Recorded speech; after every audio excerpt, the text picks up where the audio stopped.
Hi friends, ఈరోజు మనం Hyderabadi paneer curry చేసుకుందామండి. అందుకోసం ముందుగా ఒక బాణలు తీసుకోవాలి. దాంట్లో సరిపడినంత ఆయిల్ వేసుకొని దానిలో అది కొంచెం బాగా కాగనివ్వాలండి. కాగిన తర్వాత పన్నీర్ ముక్కలు కట్ చేసి పెట్టుకున్న పన్నీర్ ముక్కలు ఇచ్చి వాటిని కొంచెం బాగా గోల్డెన్ బ్రౌన్ వచ్చే వరకు కొంచెం వేయించుకోవాలండి. ఇప్పుడు పన్నీర్ వేసుకొని కాగిన నూనెలో వాటిని కొంచెం వేయించుకోవాలి. అయితే ఇవి రెడ్డిష్ కలర్లోకి రావాలండి. కొంచెం బాగా వేగితే మనకి ఆ కర్రీలో టేస్ట్ అనిపిస్తాయి. అందుకోసం వీటిని బాగా కొంచెం సిమ్లో పెట్టి వేయించుకోవాలి. ఇప్పుడు వేగుతూ ఉన్నాయి చూడండి. కొంచెం అక్కడక్కడ మనకి లైట్గా రెడ్డిష్ కలర్లో కనిపిస్తూ ఉంది, గోల్డెన్ బ్రౌన్ కలర్లో. ఇంకా కొంచెం బాగా వేగాలండి. వీటిని బాగా కలుపుతూ కొంచెం వేయించుకోవాలి. ఈ పన్నీర్ మనకి ఎంత వేగితే అంత టేస్టీగా ఉంటుందండి. ఇంకొంచెం వేయించుకోవాలి, ఇంకా కొంచెం టైం పడుతుంది.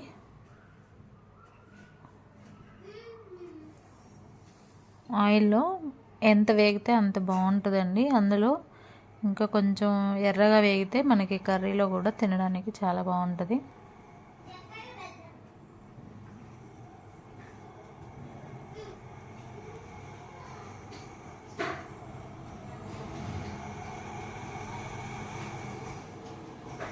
ఇప్పుడు వేగిపోయినాయండి. ఇప్పుడు తీసి పక్కన పెట్టుకొని ఇంకొక ప్యాన్ పెట్టుకొని దానిలో కొంచెం ఆయిల్ వేసుకోవాలి. ఆయిల్ వేసుకున్న తర్వాత కొంచెం పెద్దగా కట్ చేసుకున్న ఆనియన్ ముక్కలు వేసుకొని వాటిని బాగా ఫ్రై చేసుకోవాలి. గోల్డెన్ బ్రౌన్ కలర్ వచ్చే వరకు ఫ్రై చేసుకోవాలి.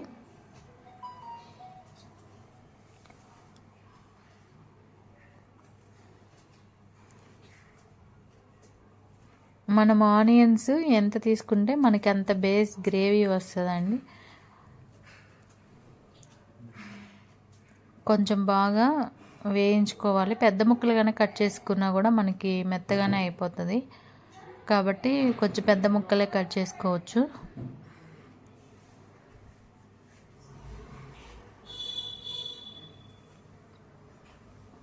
ఆనియన్ మనకి పన్నీరు ఎంత ఉందో దాన్ని చూసి దాన్ని బట్టి మనం ఆనియన్స్ వేసుకోవాలి. నేను ఒక 250 గ్రామ్స్ పన్నీర్ దాకా తీసుకున్నాను కాబట్టి ఒక 2 పెద్ద ఆనియన్స్ తీసుకున్నానండి. ఇప్పుడు వాటిని బాగా వేయించుకోవాలి.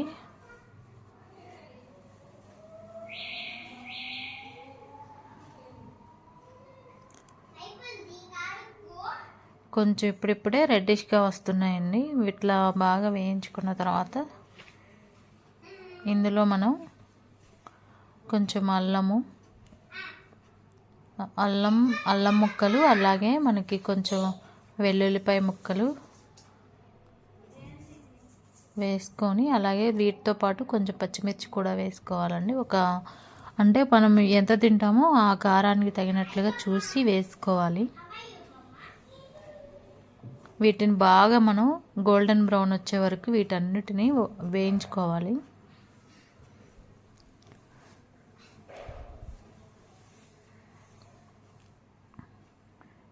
కొంచెం హైలో పెట్టుకొని వేయించుకోవచ్చండి వేగే వరకు కూడా.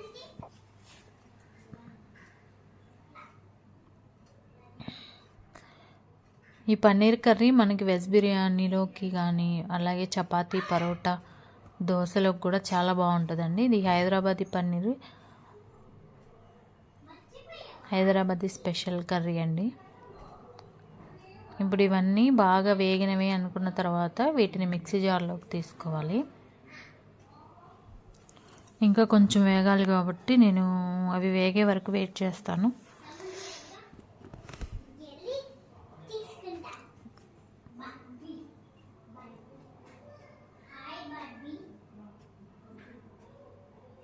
కొంచెం సిమ్లో పెట్టి మరీ హైలో పెడితే ఎక్కువగా మాడిపోతాయండి. అందుకని కొంచెం సిమ్లో పెట్టుకోవచ్చు. మీడియం మంట పైన వేయించుకోవచ్చు. ఇప్పుడు బాగా వేగిపోయినాయండి. వీటిని తీసేసి మనం జార్లోకి ట్రాన్స్ఫర్ చేసుకోవాలి. ఇప్పుడు ఈ జార్లో వీటితో పాటుగా కొంచెం పుదీనా, కొంచెం కొత్తిమీర వేసుకోవాలి. అంటే కర్రీ మనం తీసుకున్న పన్నీర్కి తగినట్లుగా గ్రేవీ రావాలి కాబట్టి కొంచెం పుదీనా, కొత్తిమీర తీసుకొని వాటితో పాటు అవి మిక్సీ చేసుకోవాలి మనం.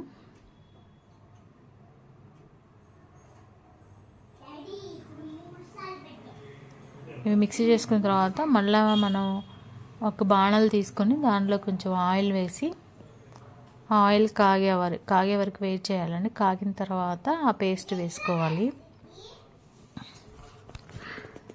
అందులో ఆ పేస్ట్ కన్నా ముందుగా మనం కొన్ని బిర్యానీ దినుసులు వేసుకోవాలి.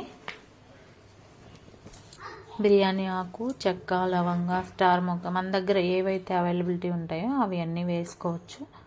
అంటే ఇవి వేయడం వల్ల ఆ గ్రేవీకి కొంచెం మసాలా స్మెల్ అదంతా పడుతుంది. పట్టి మనకి తినేటప్పుడు కొంచెం టేస్టీగా అనిపిస్తుంది. అంటే మనకు తినడానికి కొంచెం ఇష్టంగా అనిపిస్తుంది. కాబట్టి మన ఇంట్లో ఏవైతే ఉంటాయో బిర్యానీ దినుసులు వాటిని వేసుకోవాలి. వేసుకున్న తర్వాత వీటిని కొంచెం వేయించుకోవాలి. అందులో వాటితో పాటు కొంచెం జీలకర్ర కూడా వేసుకుంటే టేస్ట్ బాగుంటుందండి.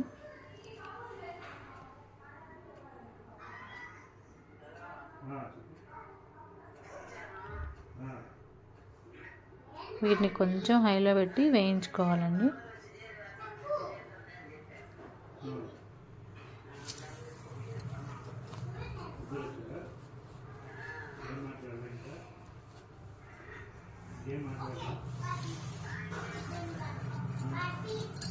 ఇప్పుడు కొంచెం బాగా వీటిని గోల్డెన్ బ్రౌన్ వచ్చే వరకు వేయించుకోవాలి.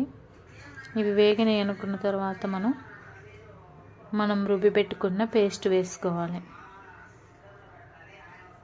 ఆనియను, అల్లం, వెల్లుల్లి, పచ్చిమిర్చి, పుదీనా, కొత్తిమీర ఇవన్నీ కలిపి పేస్ట్ చేసుకున్నాం కదా, ఆ పేస్ట్ అంతా వేసి బాగా కొంచెం హైలో పెట్టి ఆ పచ్చివాసన అంతా పోయే వరకు కొంచెం వేయించుకోవాలండి.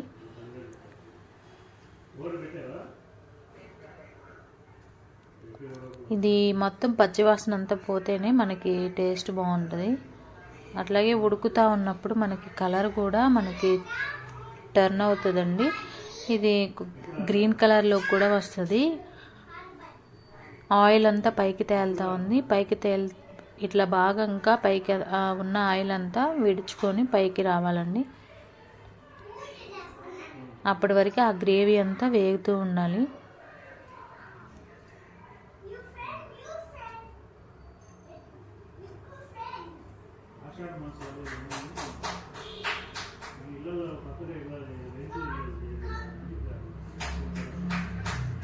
చూడండి, ఆయిల్ ఇంకా కొంచెం పైకి తేలుతూ ఉంది. బాగా వేయించుకోవాలి. హైలో పెట్టి కొంచెం బాగా కలుపుతూ ఉంటే అదంతా వేగిపోద్ది. ఇప్పుడు బాగా ఉడికిపోతూ ఉందండి. చిక్కబడుతూ ఉంది కొంచెం.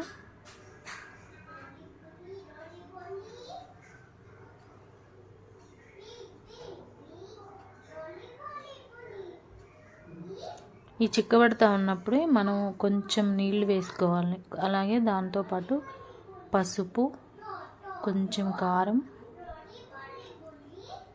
మనకి రుచికి తగినట్లుగా వేసుకోవాలి. అట్లాగే కొంచెం జీలకర్ర, ధనియాల పౌడర్. ఇది మనకి ఈ గ్రేవీకి మంచి టేస్ట్ ఇస్తుందండి. అంటే మనకి ఇంట్లో ఉంటే కొంచెం గరం మసాలా కూడా వేసుకోవచ్చు. నేను గరం మసాలా వేయలేదండి, దానికి బదులుగా జీలకర్ర, ధనియాల పొడి వేసుకున్నాను. ఇది వేసుకున్న తర్వాత బాగా కలుపుకోవాలి.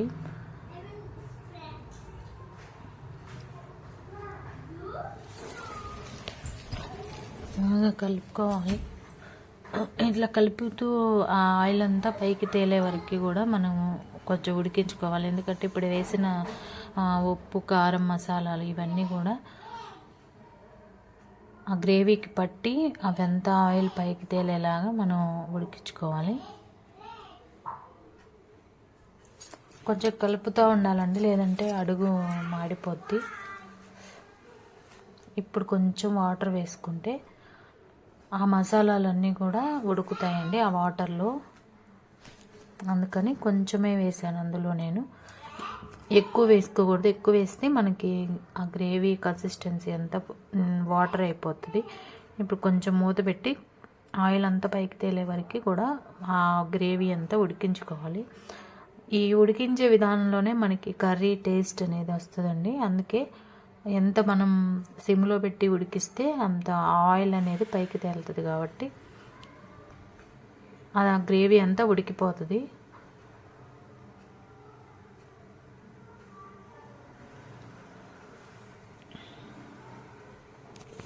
చూడండి, ఇప్పుడు ఆయిల్ అంతా పైకి వస్తూ ఉంది. ఇట్లా వస్తూ ఉన్నప్పుడు మనం కొంచెం కలుపుతూ ఉంటే అడుగు మాడిపోకుండా ఉంటుంది మనకి.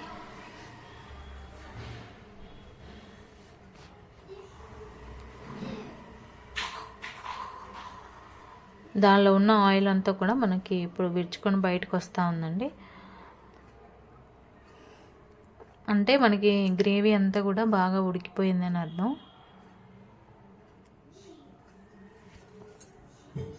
ఇంకా కొంచెం సిమ్లో పెట్టేసి ఇంకా బాగా మగ్గించుకోవాలి. ఇప్పుడు మనం వేయించుకున్న పన్నీర్ ముక్కలు వేసేసుకొని ఇంకొక 2 నిమిషాలు మనం మగ్గించుకుంటే మన హైదరాబాదీ పన్నీర్ కర్రీ రెడీ.